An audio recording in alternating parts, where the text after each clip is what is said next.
Welcome back to the Luke Kidgell Hour. I'm going on tour again this weekend, Albury and Wagga. Get your tickets. Wagga's already sold out, but there's still heaps more left to Albury now because we moved into the bigger room. So, ladies and gentlemen, please come to the show. I would appreciate that. The shows have been awesome so far. Then we are off to Wollongong, Sydney, 2 shows in Sydney. The second one's almost full, by the way. Newcastle, it's sold out, so we added another one on the Sunday, so please don't miss out. We can't add any more. I'm not going to do a Monday night show in Newcastle, so once this new one sells out, I'm out. And then in this episode, I discuss what's happening with the rest of the dates as well. There's a bunch of dates that we've booked in on the website, like Brisbane, Perth and stuff, so you can join the wait list. It's up my website. Oh, I just did an internal burp. LukeKidgell.com. Get your ticks. All right. Enjoy the podcast. Yes. Yabba dabba doo. Crikey. No, that's Steve Irwin's catchphrase and Fred Flintstone's. I can't steal catchphrases. Damn it. Welcome back. It's time for a groove. Somewhere on the sea, you got a little longer, so it seems. I burned out, so to speak. Sha-da-da-da. Come a little closer. Come a little closer. Ooh, don't mind if I do. How y'all doing? Welcome back to the Luke Kidgell Hour. To begin the hour today, we have the sound effects sent in by Kyle. So, just judging from his name. You should never judge a book by its cover, but always judge it by its title. And if the title was to be correct, Kyle is probably a DJ. So this better be a banging button, all right? Kyle definitely slams Mountain Dew and White Claw on the weekends. Yeah. For sure. All right, let's go. Kyle's buzzer to start the hour in 3, 2, 1. That's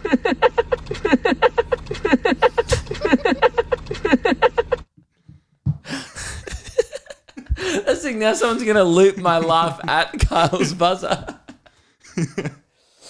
Rough. You know, Keelan's been doing that to me in person. Oh, really? Because I've quite I have a unique laugh. I often do the giggle, that high-pitched giggle. Yeah. And when I go, ha ha, like that, Keelan will start doing it back to me, which is annoying because he appreciates all-you-can-eat Pizza Hut still. I mean, I appreciate them, but he begs us to take them to him on tour. Anyway, so whatever, Keelan, all right?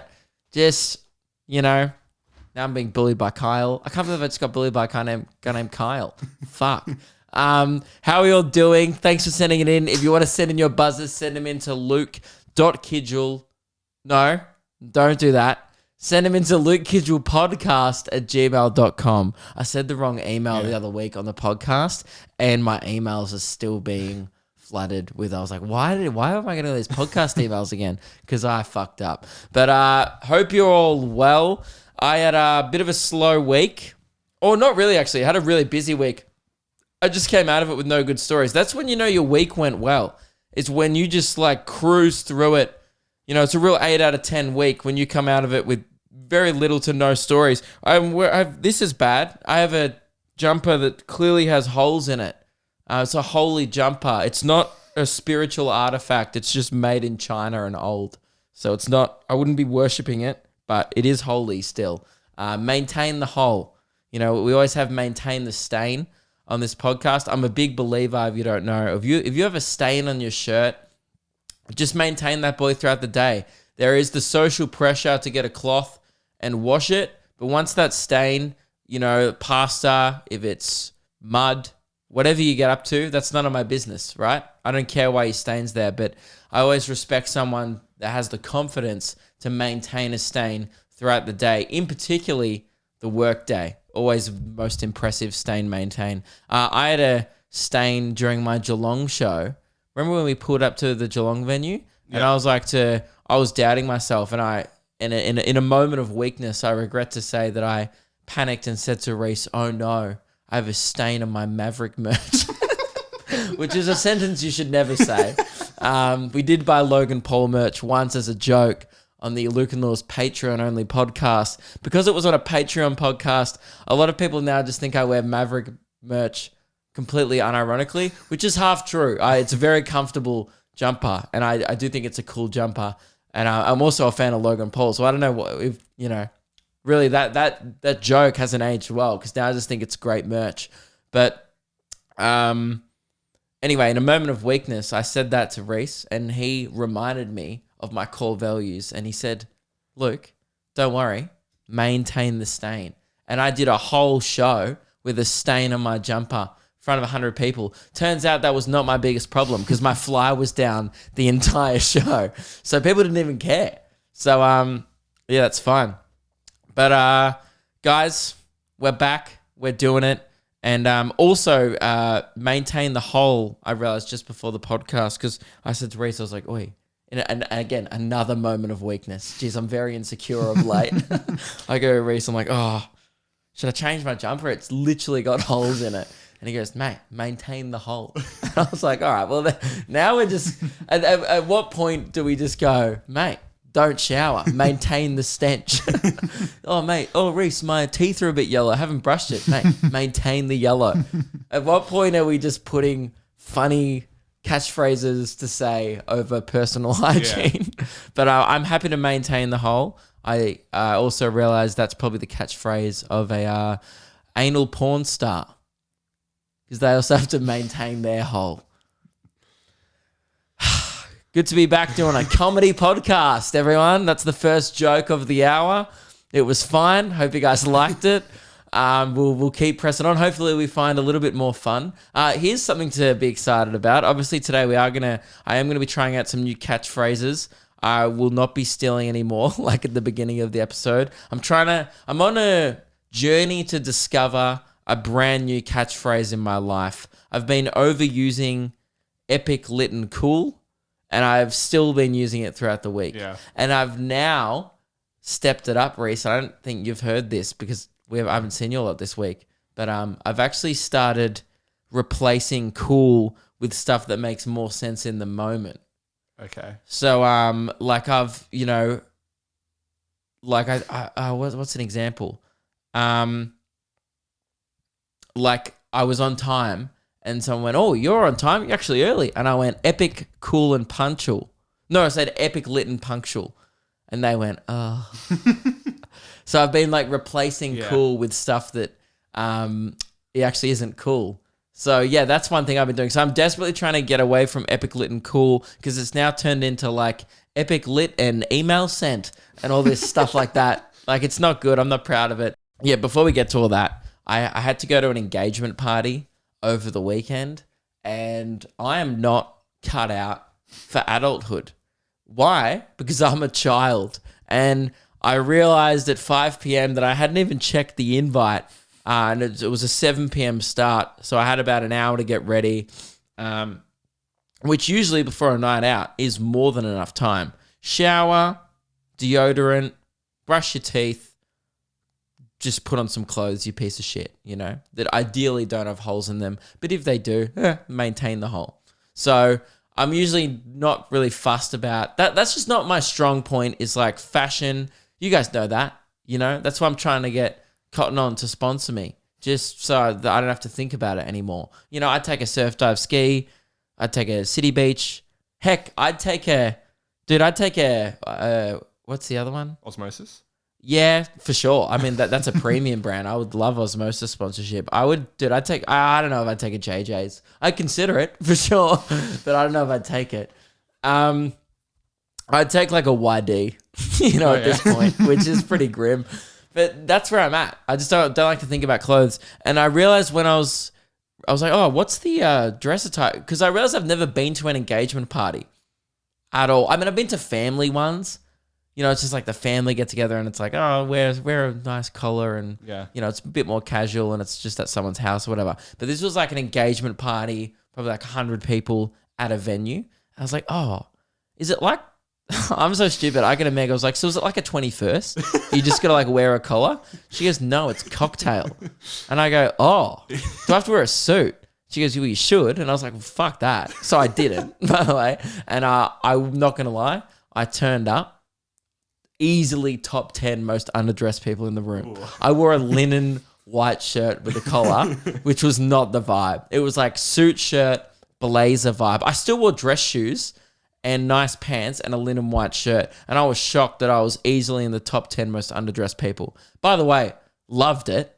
Glad I didn't dress up because that's just not my vibe.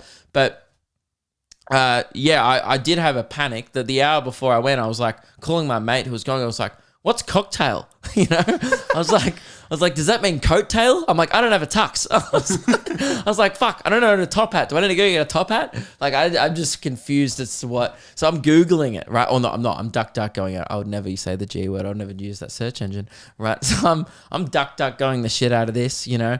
And I'm like, cocktail attire, men's. And all these dudes, like these models on, you know, the images, they look like so well dressed and like, I don't own these clothes. And I realized I haven't been good clothes shopping since 2018 because I went to the races in 2018 and I bought a suit. So I don't really own a blazer. And I've now realized I'm 25. I've hit the point in my life where I have to start doing adult shit now, like engagements. Like it's no longer 21st. I'm grown out of that. That's gone. I've left that behind me and now I'm in adult world. And I don't want to, no hate on anyone, you know, I get why girls want to do it because they get to wear a nice dress. For guys, it's real like, here's what I think. It sounds so lame. It sounds like, you know, that video, have you ever seen the video, Reese, of Avril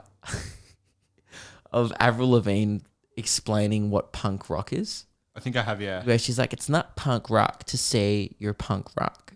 Like, and she's just like, talking like this. She's like, it's just not punk rock. You maybe find the video and put it in here, right? Yeah. Because I bring this up because I'm about to sound exactly like this. If you want to know what I think that I am, I think that I'm just a rock chick.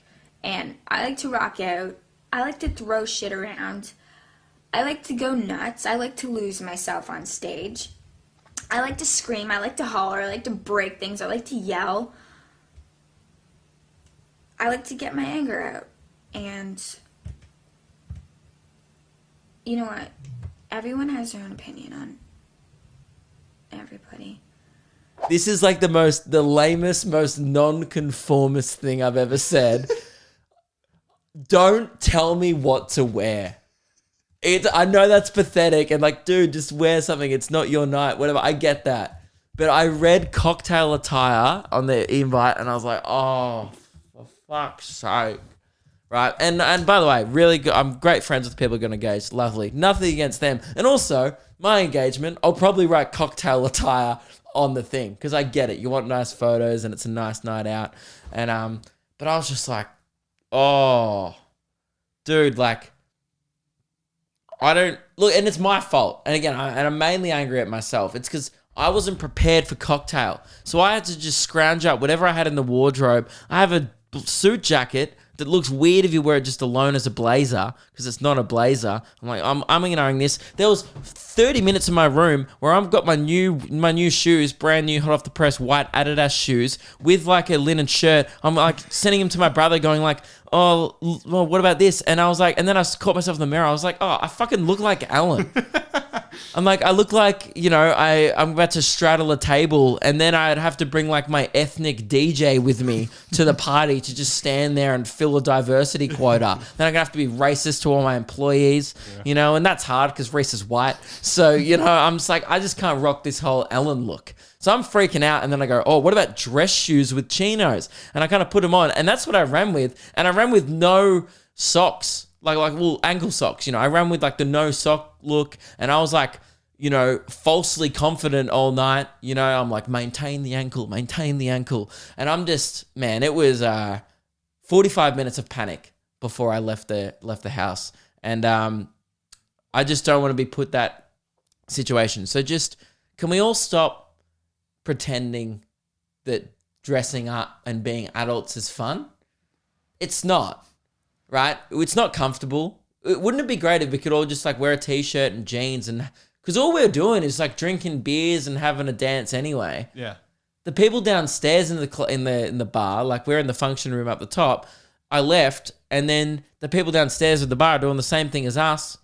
but you know, they're all just dressed all casual because they're in a normal bar. And I'm just like, well, I'm not really, I don't think I've ever been to a place where I felt like I needed to dress up. Actually, that's not true. I went to a graduation once in Crown at the Palladium or whatever that nice room is where they have the logo. Palladium. Yeah, that one. I can't say the word. I read the sign and I go, or something.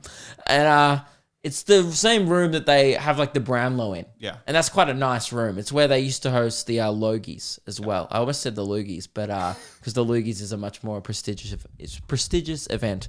But anyway, so I don't like, so lame. And this is the part that sounds like Avril Lavigne. I don't like when society tells me what to put on my chest. All right, I don't want to wear a little collar. I don't want to wear tight chinos. You know, I don't want to particularly wear dress shoes. It's, you know, I want to wear my new shoes. I'm honestly regretting not looking like Alan. But if I had have rocked up looking like Alan, I would have looked like everyone at the party's regional boyfriend. There was a few regional boyfriends in that were making me feel better about myself. Like, oh, he's, you know, from like, you know, past Ballarat. And I'm like, oh yeah. Right. So I'm the only city person that's not worn a blazer. Fuck. Right. But maybe that's something I just need to change about myself. I think I maybe need to shift my perspective on this one because I don't think me ranting about it on a podcast is going to change the world. I feel like people are still going to be inviting me to cocktail events throughout life, you know, and the higher you get in life, the less casual it becomes. I've noticed that as well. Like I'll get invited to like a corporate event, and I'm pretty sure a corporate gig I'm doing in a couple of weeks actually has a dress code. Like, and I'm the comedian. Yeah. Like, and I'm pretty sure I have to wear a collar on stage. I don't think I've ever worn a collar on stage, but I'm just like, mate, geez, bloody nice to be me. Have to wear a collar on stage. I'm doing some pretty prestigious events. I mean, I'm pretty sure it's just a brewer's lunch, but you know, a few lawyers in the room, got to look fancy.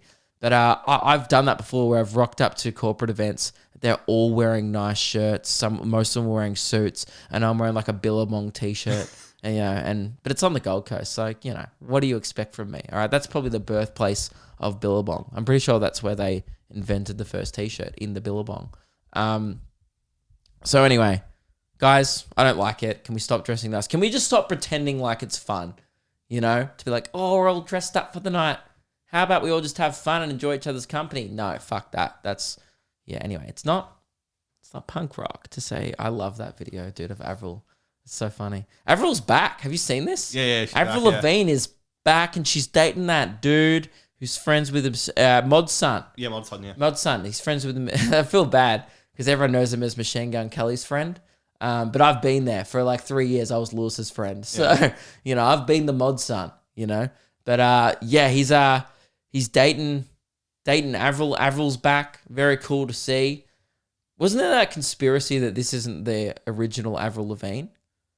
Have you heard that conspiracy that she died? Yeah, there's a few of those with like celebrities. I know there's one for Eminem. Dude, it's so good. Like, Avril Lavigne died, and this is like, you know, the record label got a lookalike, and that's why she doesn't sound the same. I'm like, and she doesn't look the same. I'm like, it's called Botox. It's called getting famous and rich, and actually just, you know, not being the same person you were when you were 19. Just because she's not in interviews now going, it's not punk rock to be punk rock or whatever the fuck.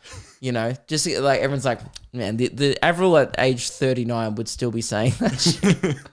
All right, let's get into these new catchphrases. So I'm, as I said, on the hunt for a new catchphrase. I asked for suggestions. I'm trying to get rid of Epic, Lit and Cool. Reese thinks I should stick with my original catchphrase, which was sicketh my dudeth. Again, when you say that out loud, doesn't Maybe get rid of great. the dudeth bit. Just keep sicketh is pretty fun. My dudeth. No, that ruins it. Yeah, it's pretty weak. Although you've been known to say sicketh my dudeth as well. Yeah. So don't, you know, throwing stones from a glass house. This one came in from Hugh, and this was my favorite one. And you can always like email the show, comment below. We read the YouTube comments. So yeah, keep suggesting them if you want. Hugh said, that's lickety split bro bean, was his suggestion. So I think it's said in more of a casual way. So We'll try it. Can you say something to me, Reese, like, I've got everything I needed to do today done. I've completed everything I've had to do today. That's lickety split, bro, Bean. How did you like being on the receiving end of that? I didn't like it. Okay, I'll be honest. I didn't like being on the giving end of that either. It was pretty mutual, that one. Yeah, I don't know. I'm not sure what's worse, bro bean or lickety split. The only reason I know lickety split, I can't even say Is it. lickety split a donkey quote of Shrek? No, it's someone who Eminem raps in 8 Mile. Oh, really? It's It's a rapper. The rap battles at the end. You know how he does like the rap battles? Oh, there's One like of the a- rappers is called Lickety Split. Hey, man, get a better rap name. Lickety split. And then the other guy's like, well, who's this? It's Bro Bean. Imagine a lickety slit v Bro Bean battle. Isn't there that Big Bean, the boxer who punches Johnny Knoxville? What's that guy's name? Something He's Bean. Butterbean. Butterbean. What about that's lickety split Butterbean? Oh man. Yeah, that's good. So I was sent in by Hugh. I did have a chuckle, but I don't think I'm going to adopt that on. James has gone for something a little more conservative and a little more mainstream. He's gone with, what about that's tight? Yeah, I'm not a tight guy. I've never said that. It's never been in my frequent vocab. If I refer to something as tight, I'm usually referring to a shoelace, you know? Or, I'm not going to say it. I've already made one gross joke. We don't have to do another one. Brandon has suggested cheers, big boy. Now, this one, I'm having flashbacks. Every time I said big boy, I will have flashbacks to Shepparton where I said, what do you get up to in the world gym, big boy, to a girl? Problematic, that one. Yeah, that one will give me full on. I don't think I can do that one. Cheers, big boy. But that's the thing. Because I did use it that night. I do like I use it in a funny way. I don't use big boy in like a hey. Like I would never say to you like, hey, big boy, like picking you up. Because firstly, that's a HR issue, and it feels weird to say it to someone you pay. Also, it just feels weird to say to an actual boy. Yeah. Like, I'd more likely say it to Meg because there's a bit of humor in that. Yeah. Like if she's like, oh, I did this today, I'd be like, oh, congrats, big boy. And the joke there is, I'm intentionally. It's unlike Shepparton where I've accidentally called someone that. But it's the joke is, well, you're not a big boy. Yeah. It's not the best joke, but it is better than the anal joke from before. This one is another stolen catchphrase because it's 50 Cent's catchphrase, the rapper. It's Striker said to say, what about get the strap? I'm not really from the streets. If I was saying get the strap, I mean, the only time I've said get the strap was the other week at the airport when it was stuck in the baggage conveyor belt. And I was like, someone get the strap. And all the staff were like, we can't. See, if 50 Cent said get the strap at the airport, I'd fucking duck. You know what I mean? I'd lie on the floor and be like, hope fucking no one gets the strap. If I say get the strap, it almost sounds like a kinky punishment. Yeah, but he might be talking about another strap. Yeah, again, I can't say that to Reese. I can't be like, get the strap. He'll be like, have I been a bad boy? I'll be like, no, you've been a big boy. Bro bean. And I'll go, that's lickety split. And then he'll quit if I did that. So we can't have that because Reese is essential to this operation. So that's it. I'm way too white to say get the strap. Pog or poggers? This is from Jax. Have an original thought. That's not. It's actually less original than get the strap because at least that's kind of funny.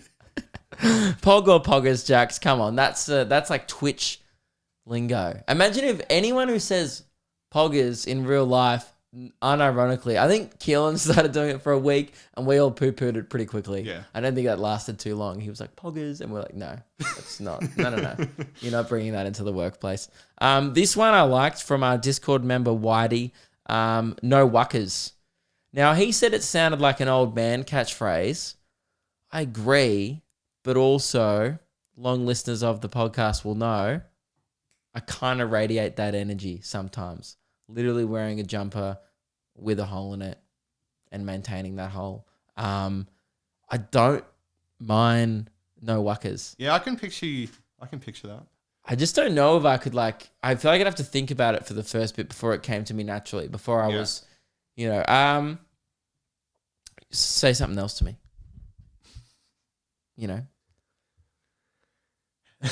How's your day been? I can't say no wuckers to that, just say something like, I just want to know how it feels. I want to get it in conversation.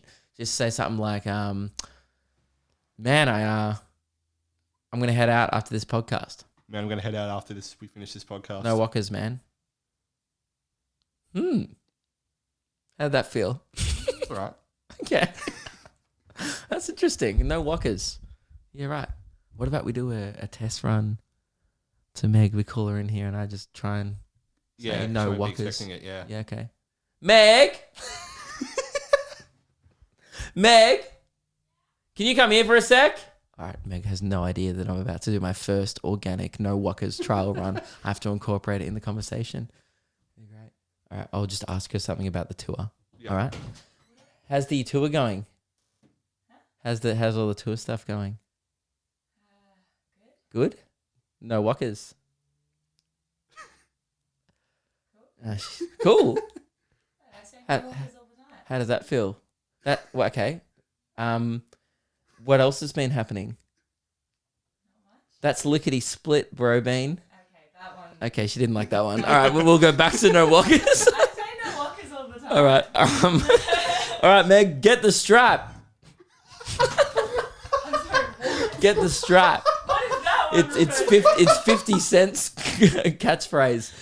I don't understand what it means. Well, I mean, we don't have a gun, so that's the thing. It doesn't work. We're not in America. The strap. Right. Yeah, it sounds like some type of weird, kinky 50 Shades thing. Yeah. Also inappropriate to say when Reese is in the room. Oi, Meg, get the strap. Yeah, okay. All right, well, so we had a little bit of success on no wuckers. Okay, this last one, and I love this, comes in from David, also from the Discord. By the way, get on the Patreon Discord. It's a lot of fun. A lot of catchphrase discussion was being thrown around. And I like that people were arguing the pros and cons of each catchphrase, getting very detailed and Especially the wuckers one. There was a bit of a debate about that. A huge debate over no wuckers. Sorry, I'm saying no wuckers now. It's no wuckers. Yeah. Yeah, I'm changing it to like quackers. What about no quackers? And that's just like 50 years' time after Rottnest Island goes underwater. Yeah. No quackers. This one comes in from David, and I do love it. Turbo. And I'm known already to say ease up turbo. Yeah. I much prefer ease up turbo over calm your farm or cool your jets. Yeah. I'm an ease up turbo man. I feel like ease up turbo has the same energy as champing someone. It's a bit condescending. You know, like it's on a night out, someone's getting a bit fiery. Like, oh, this fucking person, like, that's bullshit, man. You're like, hey, ease up, turbo. And immediately you gain control of the situation. It is, I guess, you big dick them. It's a power move. Because then they go, because it's condescending to call someone turbo. Because it's like, the joke is like, well, mate, you're not an engine. You're not a turbo engine. You're just you're 70% water, mate. Chill out. But that's another good one, by the way. So if you want to bring someone down to earth, when like people are getting a bit ahead of themselves, just go, mate, you are 70% water. Fuck off. Yeah. Yeah. It's a good one because it reminds you that you could, if you really wanted to replace almost all of them, you could just turn on a tap. And that's all we are, really. Yeah. Few bones in there, sure. Brain, yeah, that's important. But ultimately, you're essentially a fucking watermelon.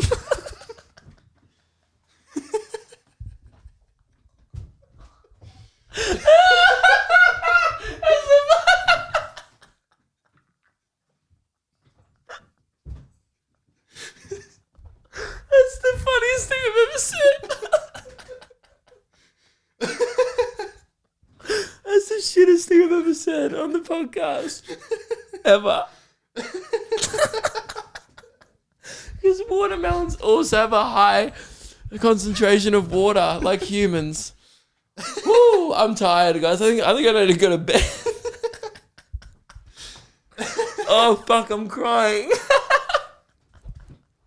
Oh, that's so funny. All right, that's enough. Sorry. God. Woo.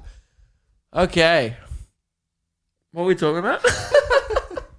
Catchphrases. Yeah, man, my holy jumper, despite the ventilation, is getting very warm in here. Oh, you know what? Because I'm on fucking fire today. Woo. All right. You guys ever just amuse yourself to the point where you cry laughing? I do.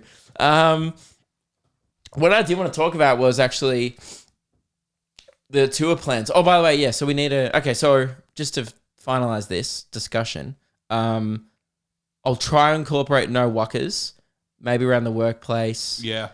Oh, what about when we go to Albury? I could slip it into a few meet and greet lines. Yeah. You know?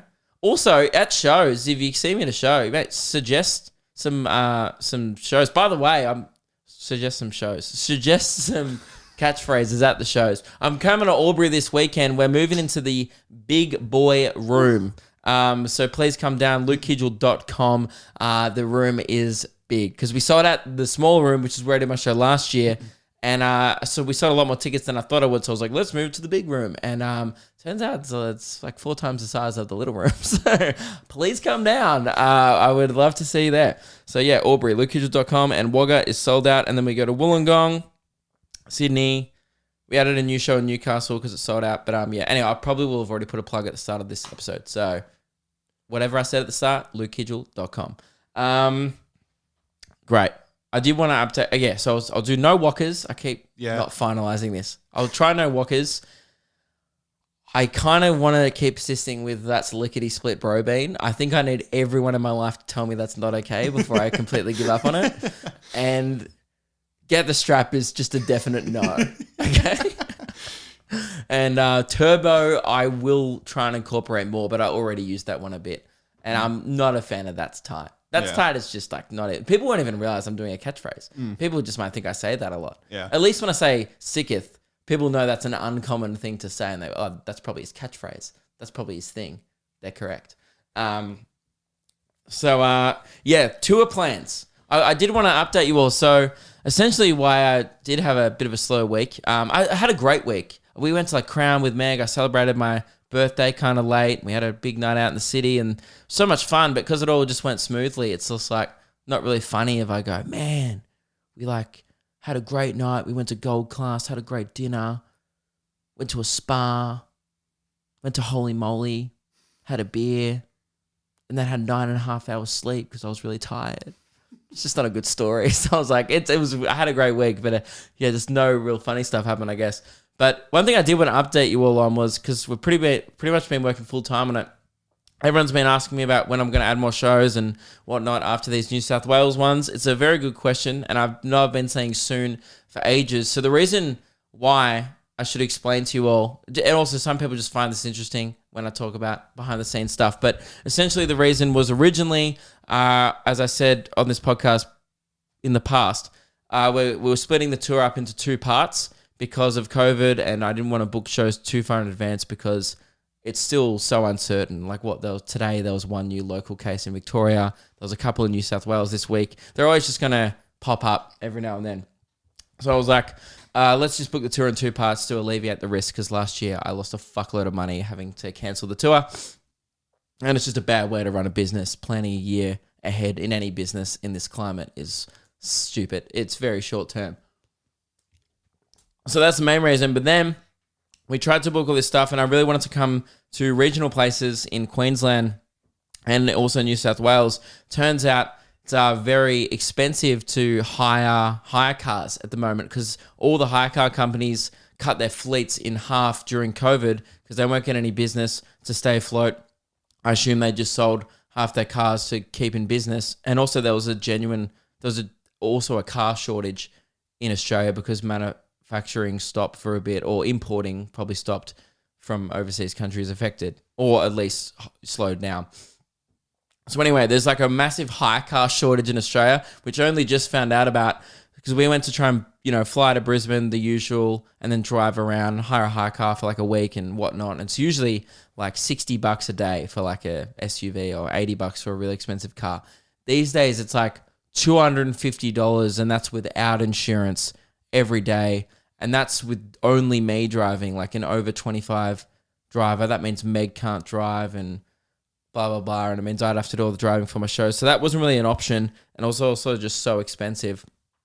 So what we're doing is, this is the plan, just to fill you guys in. We are planning on driving. It's not confirmed yet, by the way, from Melbourne to Cairns, and then Cairns back to Melbourne in Meg's car. Like, we're just going to leave my house and tour the entire East Coast, doing shows pretty much all the way up and then all the way back down again. Stopping off everywhere. Like, you name it is the plan. We've already locked in. There's some dates already up on my website that you can join the waitlist for, but there's already locked in Mackay, Toowoomba, Brisbane, Gold Coast, Perth. And Perth will be done separately. We're not driving across the Nullarbor, don't worry. But yeah, that'll be pretty nuts. So come on down. I would love to see you there. If you do live in a regional town or know people, I'd love it if you sent them along, because I'm trying to do shows in places I've never done shows before. Some I have we did some on the regional tour, but yeah, we're trying to add just some like random shows that I'd never usually do, like Tamworth and Port Macquarie and whatnot. So yeah, if you live in a place along the East Coast, let me know. I will obviously be hitting the biggest places along the East Coast, but that's the plan. So I think we'll be away at the moment. The plan is like 25 days. It'll just be me, Reese, and Meg in a car for 25 days. Reese is just gonna be third wheeling for a month. But it's gonna be. I can't believe you're up for it. Yeah, I think it'll be. It's fun. Like, this thing, it'll be fun. It's just like one of those things where I swore after the regional tour last year, and I said this on the podcast. I'm like, geez, that was fun once, but never again. And that was only driving up.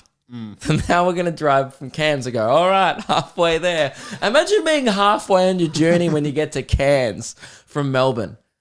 That's insane. And I don't know if think international people realize how big Australia is as well. It's from the south to the top. We're going. So it's going to be hectic. It's going to be like 6-7 hours of driving a day, but it'll be a lot of fun, and I hope to see as many of you as possible on the tour. And that's pretty much the plan. And we're also going to have to take this podcast on the road as well. There'll be times where we're just like, we're in a hotel in Toowoomba or wherever the fuck we're doing a show that night, So that will be where the podcast will go on the road for a month, which will be fun. I'm sure there'll be a lot of tour stories. So just updating you all, that is the plan for the rest of my year. That'll pretty much take me through to mid-September. I think I have Tasmania booked in as well, Launceston, and we're still trying to book in Hobart. But yeah, the dates that are confirmed will be up on my website. As they get confirmed, we'll be adding them, and you can join like the mailing list to find out about them first. And yeah, I'd love to see you there. So that's it. One thing that so the movie we did go see the other night was we went and saw Godzilla vs. Kong. Now, I don't know if you've ever watched one of these monster movies, but I was like reading a review before, and it was hilarious. And I was like, oh, I wonder if this is good. I'll just look up, see what people are thinking about it. And I wasn't more looking up like, I know it's going to be bad. Like, it's a monster movie. I'm not going into it going like, I'm going to see just an Oscar, that this is going to win Oscars. I'm going to see a critically acclaimed film here.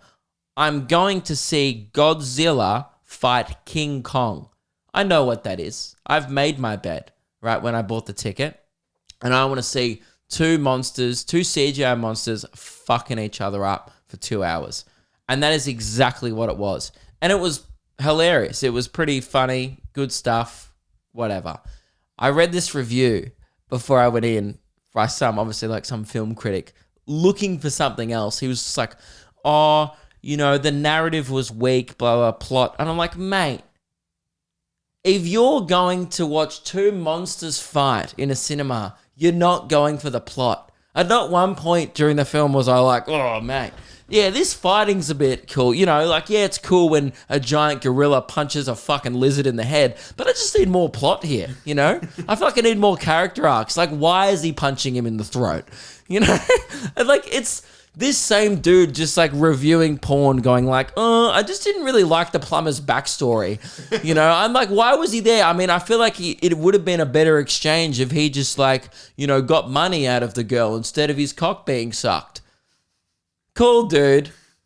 Go review any other film. You should be sending along The Intern to review Godzilla vs. Kong. You should be sending along like The Receptionist's Daughter.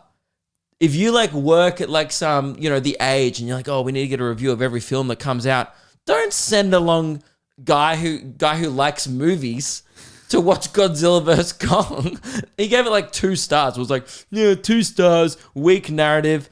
And I was like, dude, it was like, there's some movies that are just made for a purpose. It's like when you go watch a Transformers movie. You go there to watch Optimus Prime fight Megatron and fuck up Manhattan, but it's not real, and that's why it's fun. You know, one thing that is strange about those monster movies is like, look, and I am gonna spoil it, you know. And if you care about the narrative of Godzilla vs. Kong, then stop listening and go work for The Age. All right.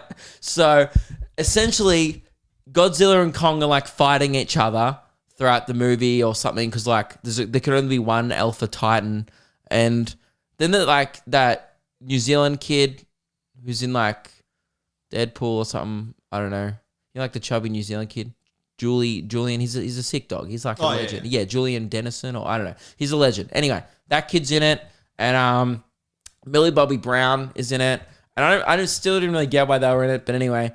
I hadn't seen the originals. Apparently there's a Godzilla movie and a Kong movie. I didn't even realize it was a sequel till afterwards when Meg told me. I was like, oh, that explains why they gave no context whatsoever. But anyway, they're fighting each other, and because Godzilla keeps coming at Kong. And then turns out later in the movie, they find a common enemy. The humans, this dodgy tech company, have been building a robot Godzilla. So towards the end of the movie, Godzilla and Kong start fighting this robot Godzilla together over a packed city in Asia. I think it might be supposed to be Hong Kong. I wasn't really paying attention. I was just laughing mainly. I don't know. Again, they probably said it. Who cares? It didn't matter. But I reckon they knocked over about 50 buildings. That's probably being conservative. If I was exaggerating, I would have said 100. It was probably between 50 to 80 buildings they demolished throughout this fight in this major Asian city where it was set. And at the end of the film, it's kind of just a happy ending. Like these 3 big things, like, you know how big King Kong is? Just fucking one punch would just take down a skyscraper, right? They're just falling into these buildings, getting thrown through like 4 buildings at a time, and then land on the ground. And then there's, you know, civilians running everywhere and like, there's monsters fighting. Why do we live in this world where we have monsters or whatever? And at the end, it's just a happy ending. All the main characters are like, oh, what a relief. The fight's over and they won. And now this evil Godzilla robot has been taken down. Thank God. And I'm sitting there like, do you guys remember the global reaction to 9/11? That was 2 buildings. They just took down 80 in about 10 minutes. This is generations to rebuild. Tens of millions of people would have died. It was a city in Asia. Why are you smiling? I sound like the guy from The Age. It made me so angry, and it always makes me angry. In these disaster movies, they're like, oh man, you know, like a tsunami ripped through an entire city, but the main characters survived. What a relief. And I'm like, spare a thought for the poor extras. You know, those people who got hit by the wave, or in this case, you know, probably got squished by King Kong's balls in the park. That's what else I was thinking about. Like, King Kong was just resting there for a bit. I'm like, it's a male. He's got nuts. Someone would have got turkey slapped by King Kong. Someone would have got a Kong dong to their head. And that's all I could think about. Everyone else in the cinema was like, and I was the only one in the cinema laughing. I was like, oh, wait, am I the only one who's come to this for a joke? All these, like, there was like a kid with his dad, and the kid was like, whoa, this is so sick. And I'm just like, oh, that bloke would have got turkey slapped by his big King Kong dong, you know? You know, it's like more like fucking Prodzilla. Dude, that thing was packing. Yeah, it was awesome, guys. I would recommend seeing it. Just like turn your brain off for 2 hours and watch two things bigger than a city just fuck everything up. That's what I didn't like about Man of Steel. Like, it was like two invincible people just fighting each other and just fucking up this town. Like, I'm just so, I don't know, guys, I'm just like that much of a good person. I have a social conscience where, like, I'll see like a building be exploded, and in the moment I think you're supposed to be like, oh, will The Rock survive? Or whoever's the main character, oh, will Jason Statham make it? I'm always like, oh, what about the guy working in IT in level 3? Fuck me. He's just dead now. You know what I mean? Like, what about like all the cleaning staff that was just in their lunch break and, you know? Or, you know, in like Fast and Furious where they jump cars through buildings? They just crash into like an open plan office. Like some guy's just spent his entire life. Like, this is what I think about in the cinema. Some like 26-year-old has put all his life savings into this new startup company. He's going to get himself a fancy office building, and then all of a sudden Vin Diesel just goes, fuck your dreams. And in the cinema, you're supposed to be like, fuck yeah, Vin Diesel, you're bald but still cool. Not at all. I'm like, what about this guy's ferns? He went to IKEA, bought it, made it look nice. You know, he had employees. They're all dead. And at the end, they celebrate, and like in Fast and Furious, I'll be honest, I've been watching a lot of Fast and Furious films lately, but they all like cheers a Corona, and I'm just like, who are you cheersing? The thousands of lives you destroyed in the city? I don't know why I'm getting, hey, movies that aren't real, be more accurate. I don't know why I'm getting angry about this. It's like, I'm like, you know, it wouldn't be fun if like movies were real, would it? No. Yeah, because that's what I think about, you know. I'm just like, I watch Fast and Furious, like, it's fucking going, why the fuck isn't this a documentary? Like, that's essentially what my argument is here. I don't really have an argument here. My argument's dumb. I've been defeated by my own logic. The movies aren't real, and I shouldn't complain, and I should start writing for the age. Fast and Furious 9, 2 stars. Agree. Vin Diesel would have died 4 times. That's what, yeah, anyway. I realized I started off this discussion by getting angry at a guy getting mad at a plot, and then I started getting angry. Full circle. Yeah, I gone full circle and completely wrecked myself by the end. Anyway, guys, Godzilla vs. Kong, bit of fun. I reckon it's time, we've written on the whiteboard here, to bust out the jar. This is the jar that was given to me at my Adelaide show, full of questions, topics, prompts. When I'm struggling for content, every week I seem to be busting out the jar, which doesn't say a lot about preparation / content on this podcast, but it does say a lot about consistency. I'm consistently unprepared. I'm consistently low on content, and consistently from now on, I think we'll be using the jar. It was sent to us, given to me by Lauren. I don't remember. I think it was Lauren. God, I hope it was Lauren. Anyway, it was lovely. Really appreciate it. And it's just like random questions and stuff. Today's one is, what was your favorite season of The Bachelor? Oh, God. How much time do we have? Lauren? Oh, please, I hope it's Lauren. But anyway, what's my favorite season? Definitely, okay, there's 2 different answers. My favorite Bachelor, we all know, is Tim. Season 1 does not get better than Mr. Tim Robards, okay? Yes, I have a man crush on him. Have I talked to him on Instagram? Yes. Did I blush? Yes. Get over it. That's what happens when you talk to Australia's first batch. Think about that. It's more prestigious being the first batch, because maybe some of the blokes in season 6 applied for the first one, but they weren't good enough. They weren't as good as Tim. Do you know Tim? Jeez. No. Reese couldn't look any less interested in this batch chat, staring out the window at a fence. Is a fence more interesting than this Bachelor chat? Yeah. Mate, you clearly haven't seen Tim's body, which looks like a graded fence. Okay. Oh, I'm yeah. interested. But I've chatted to Tim on the gram and Anna, Probably, she was messaging me like, stop trying to cut my lunch, big boy. Use big boy. Ooh. There we go. And I was like, ease up, Turbo. Boom. God, no, I'm kidding. I said, I'm such a huge fan. I forget why I was messaging them. I feel like anyway, guys, why am I flexing about this? Speaking of flexes, I said the lamest sentence I've ever said to Reese today. Reese goes, whoa, save that for flex chat. Reese is sitting in my lounge room and I just go, like, we're not talking at all. This is how much of an asshole I am. Like all the time. Like as I've said before, I'm a fiend for just like accidentally falling into messaging like C-grade Australian celebrities, right? We're not talking at all. Reese isn't interested.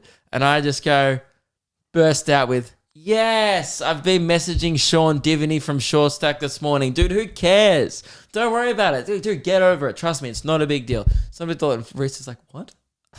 And then also though, but then I was jokingly flexing about that. But then I told Reese I was going to a music festival next weekend where I will most likely meet or at least see the guys from the band Amity Affliction, who Reese quite enjoys. And he's like, dude, that's so cool. He's like, man. I was like, I go, how will I know like which one's Amity Affliction? And he goes, they all have neck tats. I'm pretty sure you'll know. But I might see the June Rats and think that that's Amity Affliction. Yeah, I'm pretty sure you'll be able to tell the difference. But yes, Reese thinks it's so cool. He's like, bro, you'll meet Amity. Yeah. They're just a band from Gympie. Yeah, but it's sick. Yeah, okay. Yeah. I mean, I'm sure they are. I like a couple of their songs. But whatever, man. Short Stack. They ain't no Short Stack. No, I was messaging Short Stack because of the Luke and Lewis podcast. But anyway, guys, it's not a big deal. Whatever. And I'm just gonna come. Hang on. I'm just not gonna come and brag about it on the podcast. I would never do that. But anyway, if I would though, whatever, guys. Yes, he was replying quite promptly. Whatever. Boom. That's Short Stack swish. What was I even answering? I was talking about The Bachelor. Yeah. Yeah, but then you were being so uninterested, I stopped talking about it. But I actually do have one more thing I need to update you on after this in regards to a previous podcast. But to answer your question, favorite Bachelor, absolutely Tim. If I had to rank them, Sam, the personal trainer, was sick in season 2, but Matty J on Instagram now really gets me in the feels. I like watching their family. He has kids now. He's still with Laura, and I'm enjoying watching that happily ever after unfold on the gram. So I would say I have to have a soft spot for Matty J. Hands down, the worst Bachelor would be Blake, bitch boy Blake. I remember calling him at the time. I forget why, but apparently at the time I thought it was a bit of a bitch boy. So, and from memory, people didn't like him, but I forget what he did. Maybe he cheated on one of the girls or something. But favorite season. Now, this is what the question was.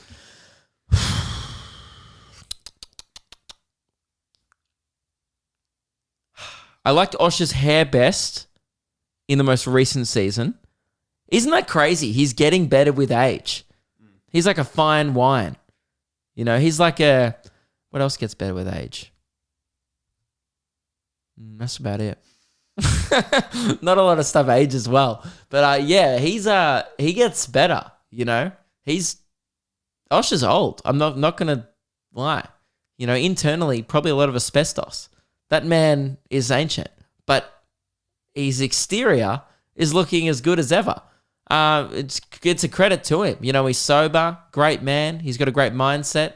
And it pays off with no wrinkles, and his hairdresser is just doing God's work still. So I would say just for that reason alone, probably the most recent season that we watched. But although I didn't really like, Lockie was fine, Matty J was a great season. Sam, I mean, those first 2 seasons, man, you can't deny. And I think Reese would agree. As he still staring out the window after already being called out about it. I think any Batch fan would agree with me. Season 1, 2, take the cake.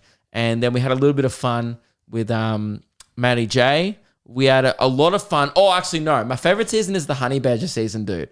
The honey badger leaving 2 girls at the altar at the end was just the best thing I've ever seen on Australian television. So I completely forgot about that. I forgot he was the Bachelor, because I was like, cycling through all the hunks they'd had on the show and then forgot about that 2-minute noodle-haired goddess known as the honey badger, the rugby player that they got on. And Sophie Monk's season of The Bachelorette ripped as well. So a few great seasons. I think we can all forget about Richie's season. Am I right? All right, I'm losing Reese again, guys. We're going to have to move on. So I want to do an update. For those who listen to the Jared Clifford episode of the podcast, he's my friend. He's a Paralympian. If you haven't checked it out, go listen to that episode. It's a banger. On the episode, he kind of said that he was thinking about running a marathon, and I think he was definitely thinking, in the distant future or near future, but not already. Literally within a week of us recording that podcast, he accidentally ran the world record of the marathon for his category, for his the T12 and T13 category, I think it was.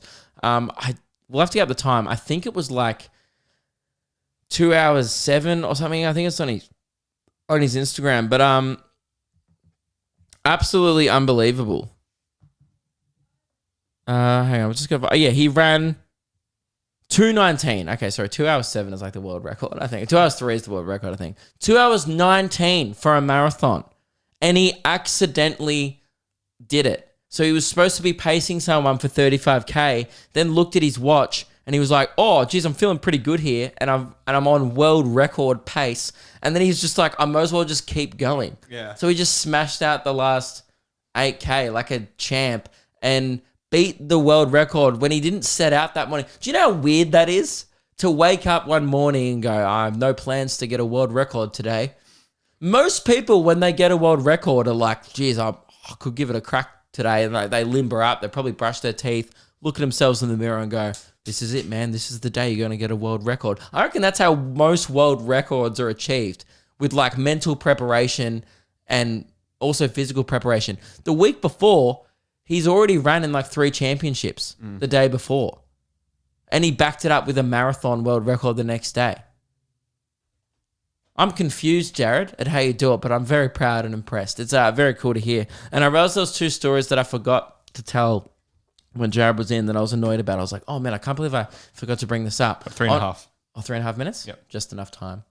On Australia Day this year, we were all hanging out at my mate Dean's house and Jared was there.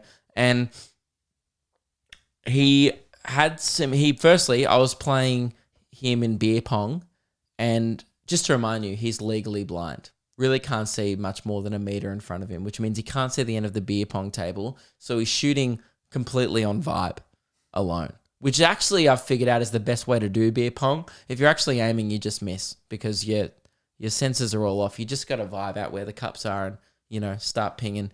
He beat me in beer pong comfortably by like 3 cups. I got beaten by a blind person. And you probably think, Luke, your day couldn't get any worse after that.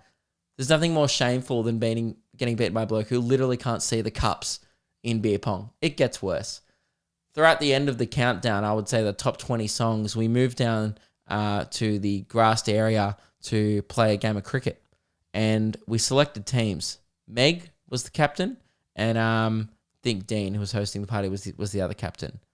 I'm very ashamed to admit that Jared and I were at the end of the picks, and I got picked last in cricket over Jared. Now, fair enough, he's a better sportsman than me, but I would argue after a day of pretty heavy drinking and also just casual cricket, I would pick the guy who could see the ball. Turns out I was wrong. Jared bowled out Dean's dad. Oh. Clean bowled him out. Cannot see the wickets.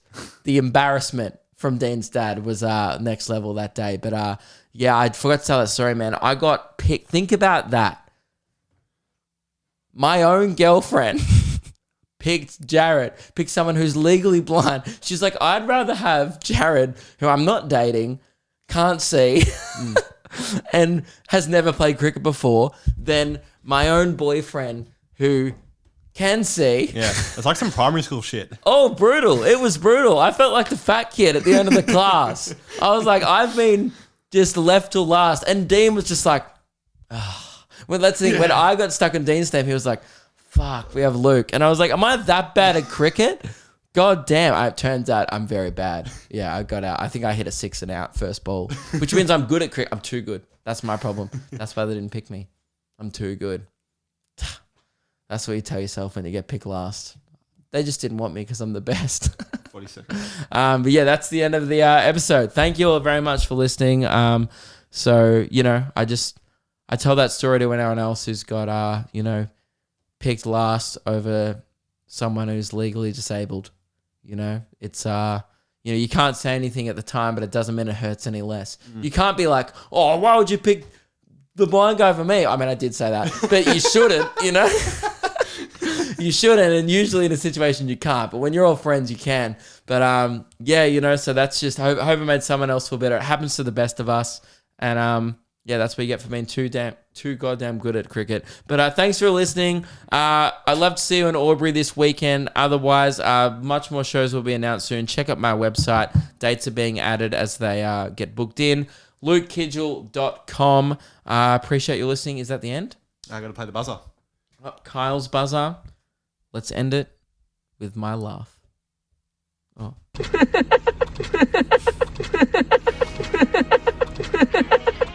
I want someone to remix me laughing at my watermelon joke for next week's buzzer.